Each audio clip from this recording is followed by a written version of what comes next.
Capítulo 6. De los nuevos estados que un príncipe adquiere por su valor y por sus propias armas.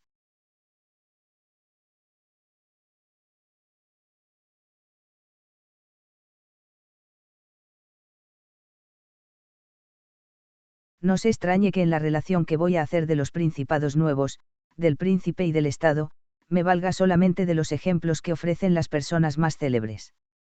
Casi siempre caminan los hombres por sendas trilladas antes por otros, y casi no obran por sí mismos, sino que obran por imitación, pero como esta imitación no puede ser exacta en un todo, ni suele ser posible llegar a la altura de aquellos que se toman por modelos, el hombre sabio debe únicamente seguir los caminos que abrieron otros tenidos por superiores, e imitar bien a los que han sobresalido, a fin de que, si no se consigue igualarles, se le acerque a lo menos en alguna cosa. Cada uno, pues, deberá portarse como el ballestero prudente, que, cuando advierte que el blanco a que dirige sus tiros, se halla demasiado distante, considera la fuerza de su arco y apunta más alto que el blanco, con el objeto de llegar siquiera a tocarlo. Paso ahora a decir que las dificultades mayores o menores que se experimentan, para mantenerse en un principado absolutamente nuevo, dependen mucho de las prendas personales del que lo ha adquirido, así como llegar a ser príncipe desde simple particular, supone antes, o mucha fortuna, o gran talento, y con uno de estos dos medios debe allanarse la mayor parte de las dificultades. Sin embargo, se ha visto también sostenerse mejor aquel que ha contado menos con su fortuna, y tampoco hay duda, de que proporciona ventajas al príncipe que no tenía otros estados, el venir a domiciliarse en aquel de que se ha hecho soberano. Si hemos de hablar de los que llegaron a ser príncipes por su valor o por su talento, deben citarse en primer lugar Moisés, Ciro, Rómulo, Teseo, etc., pues, aunque parece al pronto que no debería hacerse mención de Moisés, porque no fue más que el ejecutor de las órdenes del cielo, merece, no obstante, nuestra admiración, por haber sido escogido por Dios para manifestar su voluntad a los hombres. Si examinamos con atención la conducta de Ciro y de otros que adquirieron o fundaron reinos, la hallaremos digna de todo elogio, y se advertirá también que la dirección que siguió cada uno de ellos, no era diferente de la de Moisés, aunque éste tuvo tan grande maestro. Su vida y sus acciones probarán, también, que toda su fortuna consistió en presentárseles una ocasión favorable, para introducir la forma de gobierno que parecía más conveniente a sus nuevos estados, y en haberse sabido aprovechar de ella. Hubieran sido inútiles su valor y talento, si no se les hubiese presentado la ocasión de emplearlos, o si la hubieran malogrado por falta de las prendas personales correspondientes. Era muy necesario, pues, que Moisés encontrara a los israelitas esclavos en Egipto, y aún oprimidos por los naturales de aquel país, para disponerlos a que le siguieran, por salir de esclavitud. Era necesario también que no encontrara Rómulo quien le criara en Alba, y que fuese abandonado desde su nacimiento, para que pudiese llegar a ser rey de Roma, fundando esta ciudad, que hizo patria suya. Ciro debió encontrar a los persas mal contentos con el imperio de los medos, y a los medos afeminados por una larga paz. Últimamente, Teseo no hubiera podido dar muestras de su valor a no haber hallado dispersos a los atenienses. Estas ocasiones, son las que proporcionaron, a aquellos hombres ilustres, el buen éxito de sus empresas, y de las que supo, su talento, aprovecharse para que hicieran célebre su patria y la engrandecieran. Los que llegan al rango eminente de príncipes, por medios semejantes a los de estos héroes, adquieren la soberanía superando arduas dificultades, pero la conservan también sin trabajo. Las dificultades que experimentan, nacen en parte de las mudanzas que necesitan introducir para establecer su gobierno, y afianzar la seguridad de su dominio, como que nada es más difícil, ni de éxito tan dudoso y arriesgado en la práctica como la introducción de leyes nuevas. Aquel que la emprende tiene por enemigos a cuantos se hallaban bien con las leyes antiguas, y no puede contar sino con aquellos a quienes las nuevas serían ventajosas, defensores débiles, cuya tibieza nace en parte del miedo de sus contrarios, a quienes asiste el poderoso influjo del antiguo orden de cosas, y en parte de la incredulidad de los hombres, que naturalmente desconfían de toda mudanza, mientras no la ha confirmado una larga experiencia. De aquí se sigue que siempre que los enemigos del nuevo orden tienen ocasión de oponerse a él, forman partido, y los otros defienden el suyo con flojedad, de suerte que el príncipe se expone a tantos riesgos por la calidad de sus enemigos, como por la de sus defensores. Para apurar esta cuestión conviene examinar si estos innovadores pueden intentar las mudanzas por sí mismos, o si dependen de otro, quiero decir si, Para llevar adelante sus proyectos, tienen que emplear el medio de la persuasión o tienen sin ella la fuerza necesaria para forzar su voluntad. En el primer caso jamás salen con su intento, pero, siendo temibles e independientes, rara vez dejarán de conseguirlo. De aquí proviene que triunfaran todos los profetas armados, al paso que decayesen los inermes. La causa de esto no solo se explica por las razones indicadas, sino que dimana del carácter voluble de los pueblos, que tan pronto se deciden por una opinión nueva, como flojos son para mantenerse en ella, de forma que es necesario tomar disposiciones para forzar al pueblo a que crea desde el momento en que principia a no creer.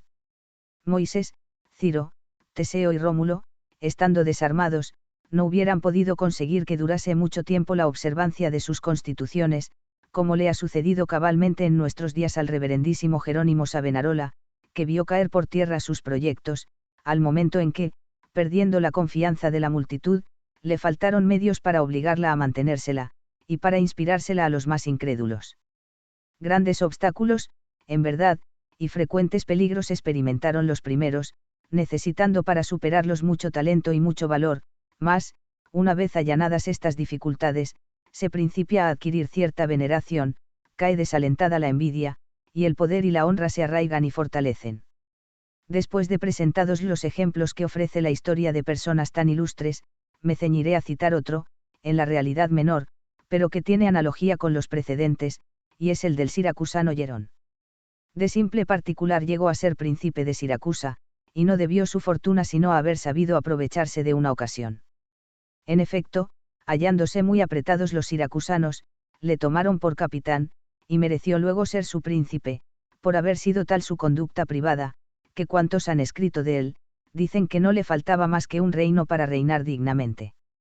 Reformó la milicia antigua, y organizó otra enteramente nueva, rompió las alianzas antiguas, contrayendo otras más convenientes, y como podía contar con sus amigos y con sus soldados, le fue fácil sentar sobre semejantes cimientos su fortuna, de manera que, habiéndole costado mucho trabajo adquirir, pudo costarle muy poco la conservación de lo adquirido.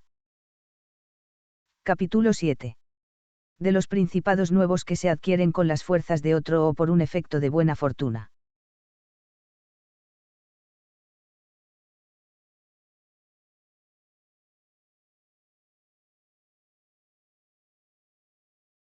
Poco trabajo cuesta conseguir un principado, a aquellos que de simples particulares son levantados a él por especial favor de la fortuna, y sin presentar el menor obstáculo, pero, si han de conservarle después de alcanzado, tendrán que vencer muchas y grandes contrariedades. En este caso se hallan los que adquieren un estado, o por medio de dinero, o por gracia de aquel que se les concede, como sucedió a las personas que constituyó Dario, por soberanos, en ciudades griegas de la Jonia y del Helesponto, atendiendo a su propia gloria y mayor seguridad, y como lo fueron en Roma los simples militares que se elevaban al imperio sobornando a los soldados. Todos estos se sostienen únicamente por la fortuna y por la voluntad del que los ensalza, dos fundamentos tan mudables como poco seguros, además que ni ellos saben, ni pueden mantenerse en semejante dignidad. No saben, porque cualquiera que ha vivido como particular, ignora por lo común el arte de mandar, a no ser hombre de muy señalado talento o de un espíritu muy superior, tampoco pueden mantenerse en aquel rango, porque carecen de tropas con cuyo afecto y fidelidad puedan contar. Por otra parte, los estados que se forman tan repentinamente, a semejanza de todo cuanto en la naturaleza nace y crece con igual prontitud, no arraigan ni se consolidan de manera que puedan resistir el embate del primer viento contrario, o de la primera tempestad que sobrevenga, a menos que, como ya hemos dicho, no se hallen bien adornados de grandes prendas y de una fuerza de ingenio sobresaliente, para valerse de los medios propios de conservar lo que les ha concedido la fortuna, y que, después de ser príncipes, busquen y encuentren aquellos apoyos que los otros procuran adquirir antes de llegar a serlo. Sobre estos dos modos de ascender a la soberanía, o por un efecto de la fortuna, o por el talento, quiero proponer dos ejemplos de nuestros días, a saber, el de Francisco Esforcia y el de César Borja. El primero, por medios legítimos y por su grande habilidad, llegó a ser duque de Milán, y conservó sin mucho trabajo lo que tanto le había costado adquirir.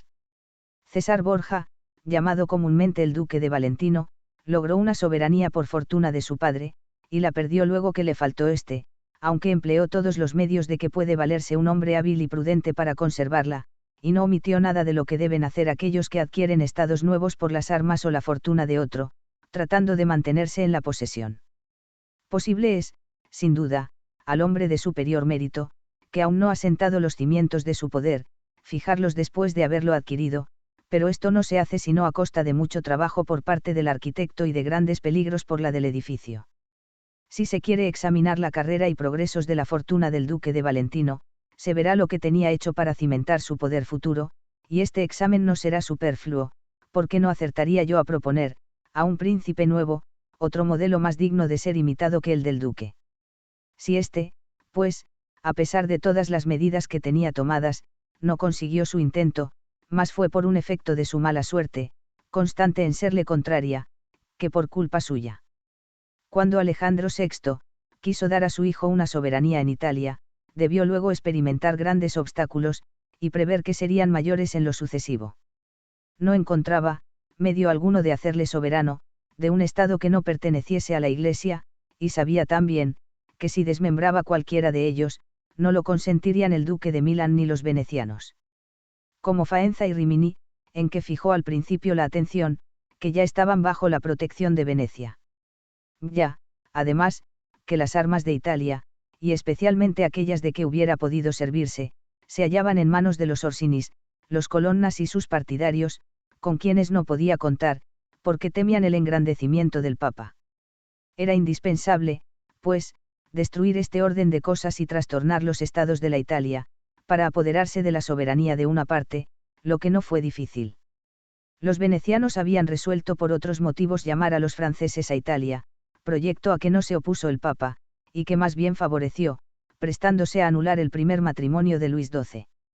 Entra, pues, este rey en Italia, ayudado por los venecianos y con el consentimiento de Alejandro, pero, apenas había llegado a Milán, consiguió el Papa que le diese tropas para apoderarse de la Romania, y así se hizo dueño de ella, a favor de la reputación de las armas del rey su aliado.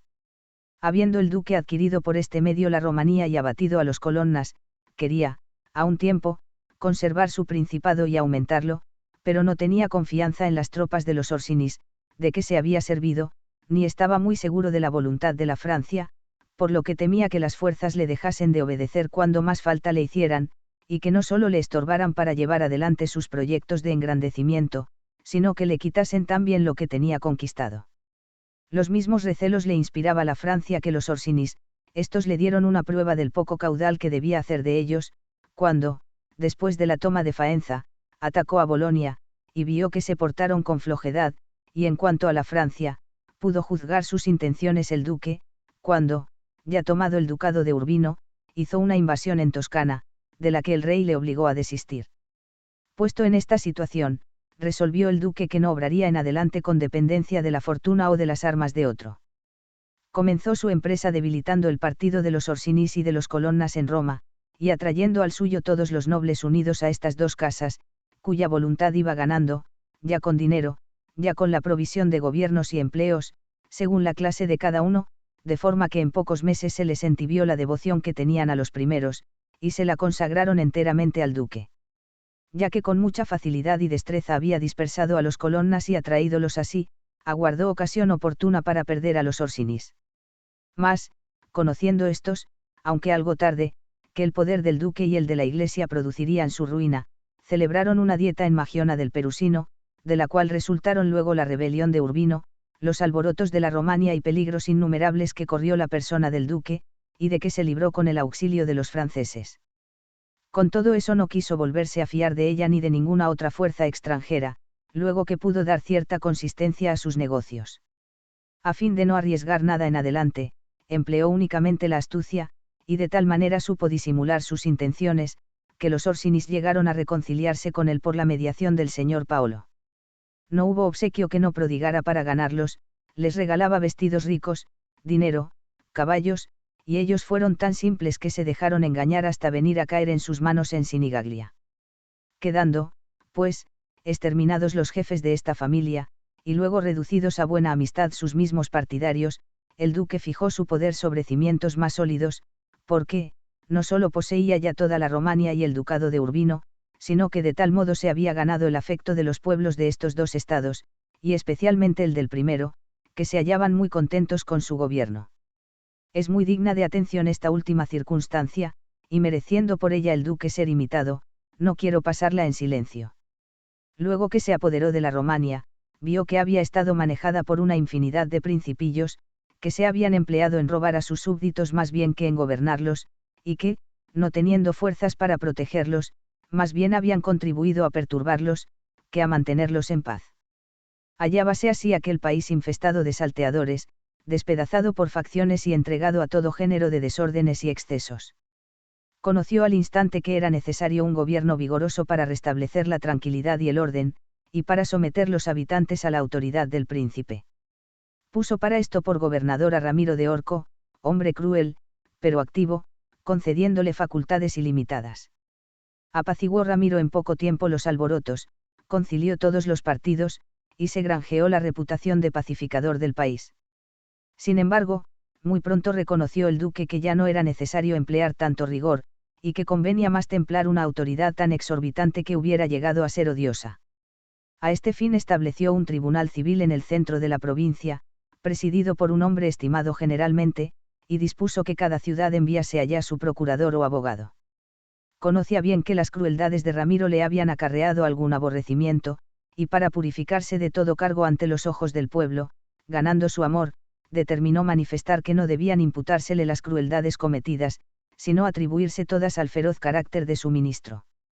Enseguida se aprovechó de la primera ocasión favorable que tuvo, y una mañana mandó rajar de arriba abajo a Ramiro, y que se pusiera su cuerpo sobre un palo, en medio de la plaza de Cesana, con un cuchillo ensangrentado junto a él. El horror de semejante espectáculo dejó contentos los ánimos enconados, al paso que los llenó de espanto y de un frío estupor. Pero volvamos a nuestro asunto. Encontrábase ya el duque muy poderoso y en gran parte exento del temor de sus enemigos, habiendo empleado contra ellos las armas que le parecieron más convenientes, y destruido los vecinos poderosos que podían ofenderle.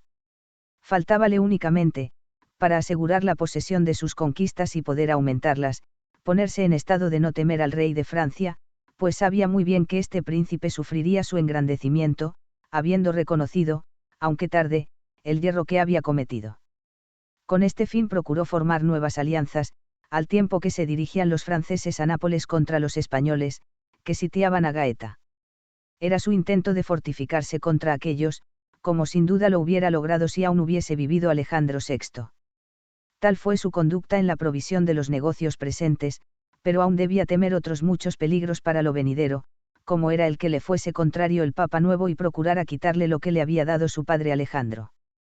Trató, pues, de ponerse a cubierto de semejantes peligros, y para esto en primer lugar acabó con el linaje de todos los señores a quienes había despojado de sus dominios, quitando así al Papa futuro un pretexto y los auxilios que aquellos hubieran podido suministrarle, para que le despojase a él mismo.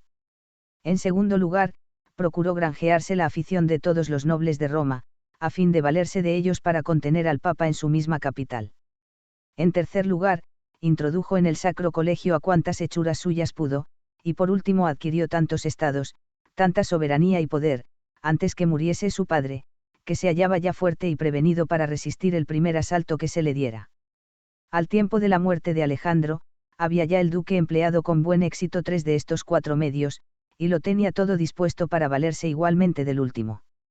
Había quitado la vida a la mayor parte de los señores que dejaba despojados, libertándose muy pocos de sus manos, tenía ganada la voluntad de los nobles de Roma, y grande partido en el colegio de los cardenales, y en cuanto a sus adquisiciones, pensaba hacerse dueño de la Toscana, estando ya en posesión de Perusa y Piombino, y faltándole únicamente la formalidad de tomarla de Pisa, que se había puesto bajo su protección. Tampoco tenía ya que contemplar a los franceses, pues habían sido lanzados del reino de Nápoles por los españoles, y cada uno de estos dos pueblos tenía que solicitar su amistad. Echándose sobre Pisa, Luca y Sena, no podían menos de ceder muy pronto, en parte por odio de los florentines, y en parte por miedo, y los florentines no podían defenderse, estando faltos de fuerzas. Si todos estos proyectos hubieran podido estar ejecutados al fallecimiento de Alejandro, no hay duda que el duque hubiera tenido bastante fuerza y consideración para sostenerse por sí mismo, e independientemente de la fortuna y del poder de otro.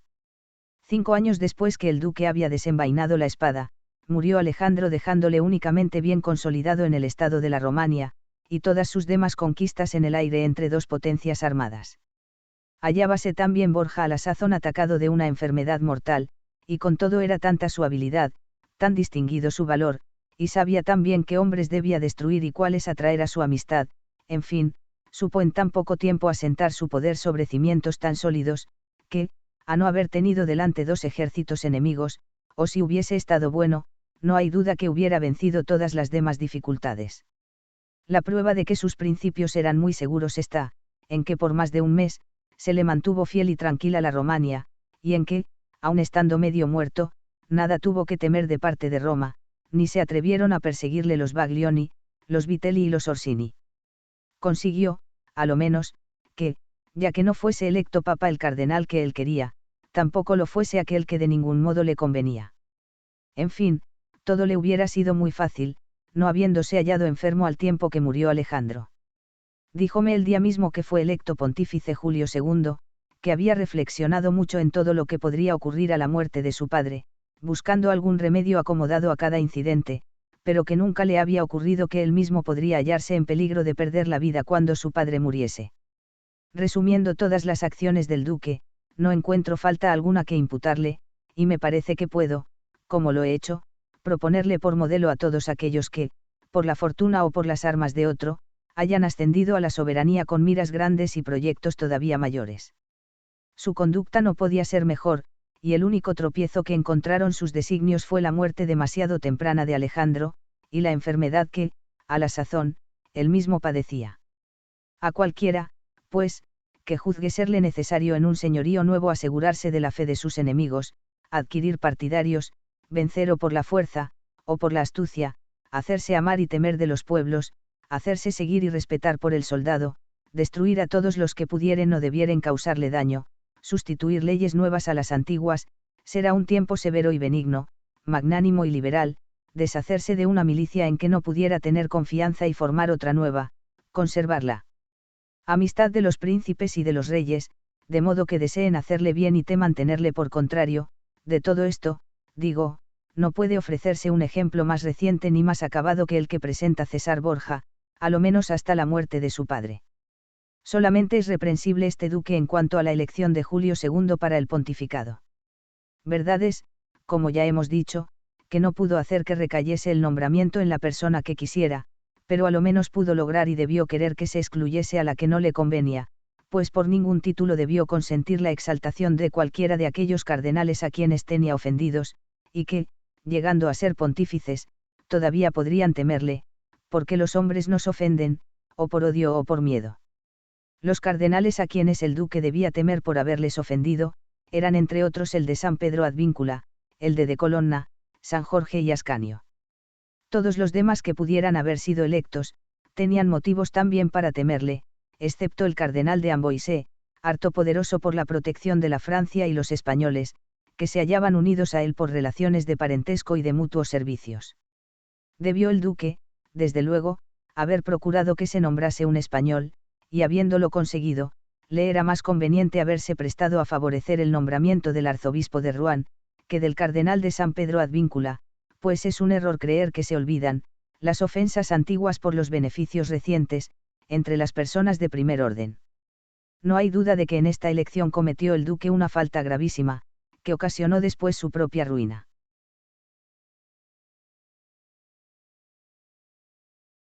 Capítulo 8.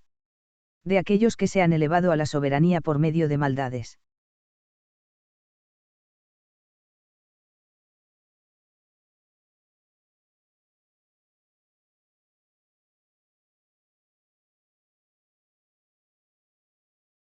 Paréceme conveniente ahora hablar de otros dos modos que hay de adquirir la soberanía, independientes en parte de la fortuna y del mérito, sin embargo de que el examen de uno de ellos ocuparía un lugar más propio en el artículo de las repúblicas.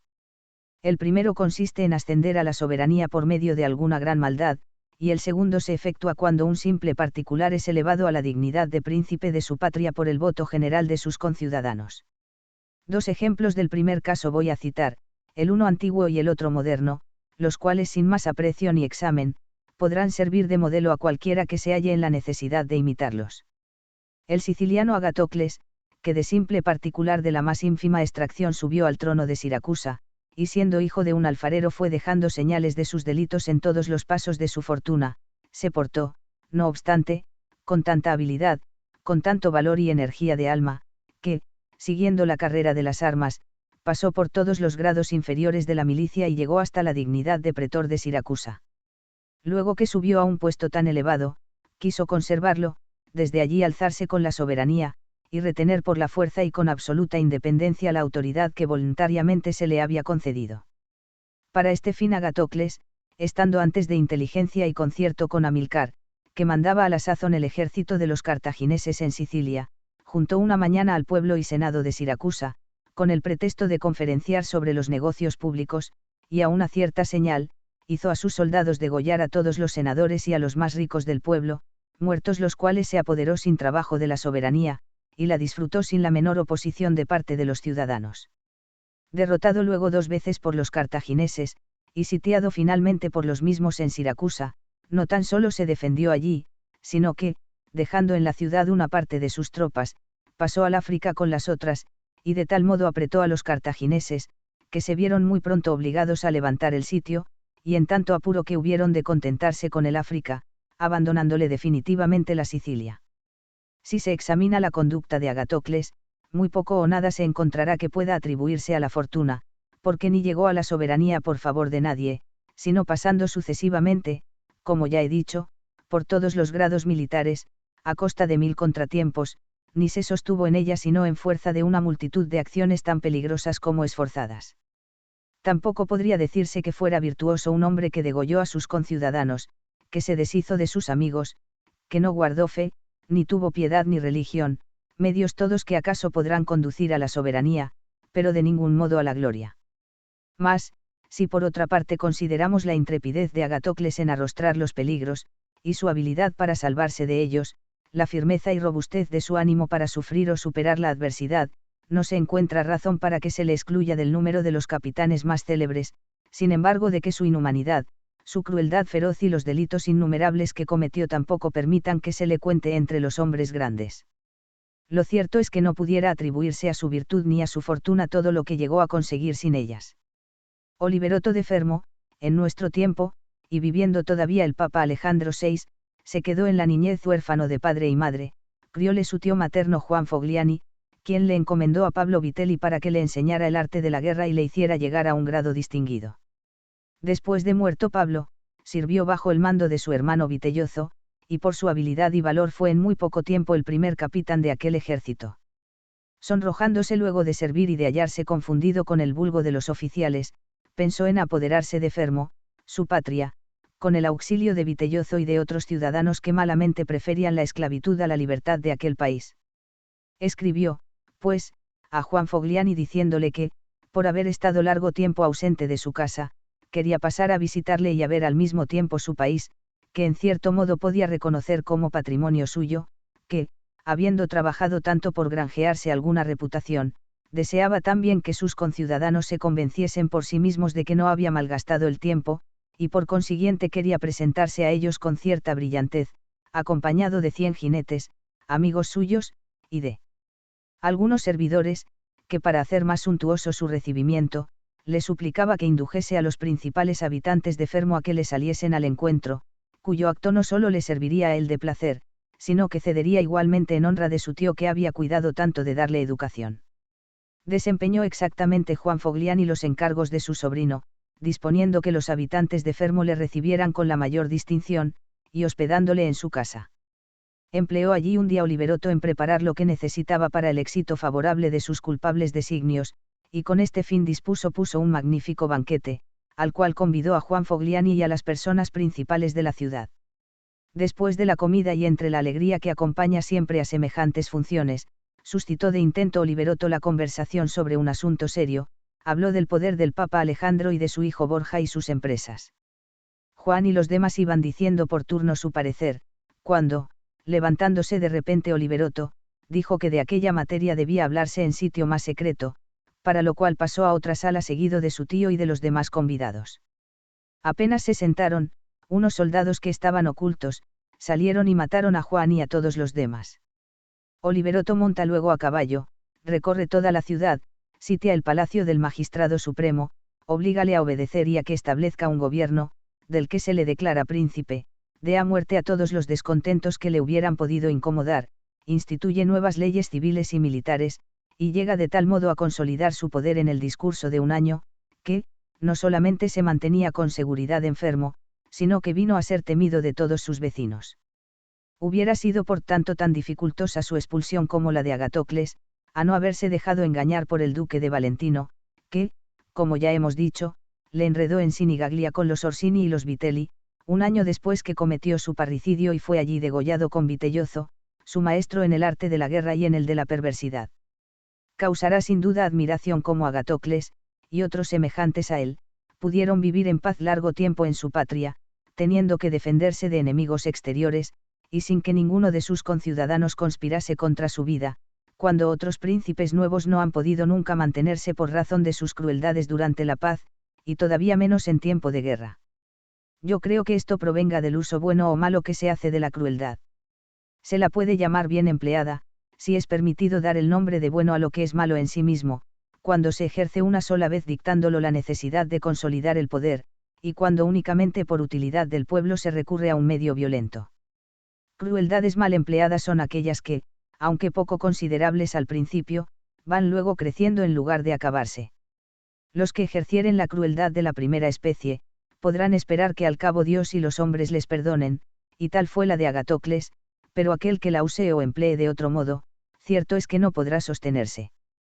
Necesitase, pues, que el usurpador de un estado cometa de un golpe todas cuantas crueldades exija su propia seguridad para no repetirlas, de este modo se asegurará la obediencia de sus súbditos, y todavía podrá adquirir su afecto, como si les hubiera hecho siempre beneficios.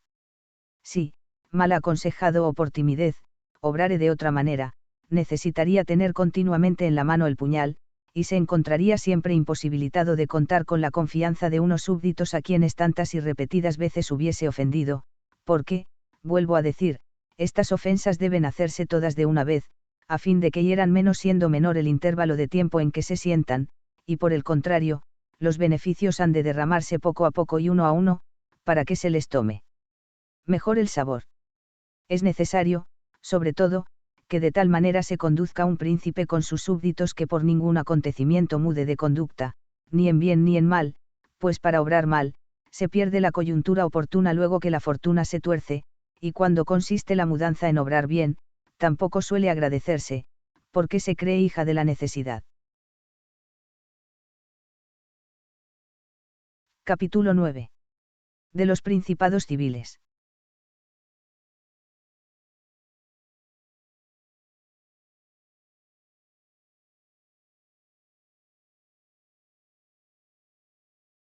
El otro modo de adquirir la soberanía, sin emplear la traición ni la violencia, consiste en hacerse uno príncipe de su país mediante el favor y ayuda de sus conciudadanos, por lo que a esta especie de principados puede darse el título de civiles. Su adquisición, no siempre supone, en el favorecido, singular mérito ni una felicidad extraordinaria, sino mucha maña y el aprovechamiento pleno de una ocasión favorable. Asciéndese, digo, a la magistratura suprema del país, o a esta soberanía, o bien por la voluntad del pueblo, o bien por el apoyo de los grandes, porque, de estos dos elementos, se derivan los diferentes partidos que pueden dividir un Estado. Nace el uno de la aversión del pueblo al gobierno opresivo de los nobles, y el otro del deseo que tienen estos de gobernar al pueblo y de oprimirle, resultando de la diversidad de miras e intereses encontrados, una lucha, que al fin trae, ya el gobierno de uno, ya el de muchos, ya la licencia y la anarquía. El principado, procede del pueblo o de los grandes, según lo decide la fortuna, porque cuando los nobles se ven estrechados por el pueblo con exceso, suelen encontrar el medio más fácil de subyugarlo, tomando por caudillo a alguno de su jerarquía y dándole el nombre de príncipe, para satisfacer bajo la sombra de una autoridad reconocida, la necesidad que tienen de dominar, y también el pueblo por su parte, y por no ceder a su enemigo, toma a las veces el partido de oponerle un plebeyo, en quien igualmente espera apoyo y protección. Con mucho trabajo, se sostiene en el principado el que asciende a tanta dignidad por favor de los nobles, porque suele hallarse rodeado de hombres, que, creyendo ser todavía iguales suyos, con dificultad se someten a su autoridad, mas aquel a quien el pueblo eleva por su gusto, campea solo, y con dificultad encuentra, entre los que andan a su lado, quien se atreva a oponerse a su voluntad. Es además muy fácil contentar al pueblo sin cometer injusticia, y no lo es tanto contentar a los grandes, porque éstos quieren ejercer la tiranía, y el pueblo se limita a evitarla. Por otra parte, puede un príncipe sin mucho trabajo contener, en los límites de su deber, a los nobles que le son contrarios, por ser corto su número, pero, ¿cómo podrá estar seguro de la obediencia y de la fidelidad del pueblo, si llega éste a separar sus intereses propios de los del príncipe? No cabe duda en que el príncipe se verá pronto abandonado por un pueblo que no le tuviere afecto, como lo sería también, por los grandes contra cuyo gusto gobernara. Unos y otros van conformes en esto, pero debe el príncipe tener entendido que los grandes, sabiendo calcular mejor y sacar más partido de las circunstancias favorables, al primer revés que experimente de la fortuna, le volverán la espalda para servir y hacerse gratos al vencedor. Por último, cuente el príncipe con que tiene que vivir siempre con el mismo pueblo, y no con los mismos nobles, a quienes puede a su arbitrio elevar o abatir, colmar de favores o de desgracias. Mas, a fin de ilustrar cuanto sea posible la materia, paso a examinar los dos aspectos bajo que debe el príncipe mirar a los grandes, para conocer si están o no enteramente unidos a su causa. Aquellos que dan pruebas de adhesión y celo hacia el príncipe, deben ser honrados y queridos, siempre que no sean hombres entregados al robo. Entre los que rehúsan mostrar demasiado interés por la fortuna del príncipe, habrá algunos que se conduzcan mal por debilidad y cobardía, y otros habrá que lo hagan por cálculo y por miras de ambición. Procure, pues, el príncipe sacar el partido que pueda de los primeros, especialmente si tienen facultades, porque esto cederá siempre en honra suya durante la prosperidad, y cuando el tiempo fuere adverso, rara vez serían temibles los hombres de semejante carácter, pero desconfíe también de los otros, como de enemigos suyos declarados, que no se contentaran con abandonarle, si la fortuna le fuese contraria, sino que luego podrían tomar las armas contra él. Un ciudadano, que asciende al principado civil por el favor del pueblo, debe cuidar mucho de conservar su afecto, lo que es fácil siempre, porque el pueblo no quiere más que no ser oprimido. Pero aquel que llega a ser príncipe por la ayuda de los grandes y contra el voto del pueblo, debe ante todas cosas procurar ganarse la voluntad de este último, y lo conseguirá protegiéndole contra los que intenten dominarle. Cuando los hombres reciben beneficios, de la mano misma de que esperaban agravios, se aficionan a su dueño con más eficacia, y así, el pueblo sometido a un príncipe nuevo, que se declara luego bienhechor suyo, se le aficiona todavía más que si el propio pueblo le hubiera, espontáneamente, elevado a la soberanía. Infiérese, pues, que el príncipe puede granjearse la benevolencia del pueblo por diversos medios, de los cuales sería inútil hablar aquí circunstanciadamente, en atención a la dificultad de dar una regla fija y aplicable a las diferentes circunstancias. Solo diré que el príncipe necesita ganarse la voluntad del pueblo, si ha de contar con algún recurso en su adversidad. Cuando Nabis, príncipe de Esparta, se vio acometido por el ejército victorioso de los romanos, y por los otros estados de la Grecia, solamente tuvo un corto número de enemigos interiores que contener durante el peligro. De este modo pudo, con facilidad, defender su patria y su estado, pero ciertamente hubiera sido muy contrario el éxito, habiendo tenido al pueblo por enemigo.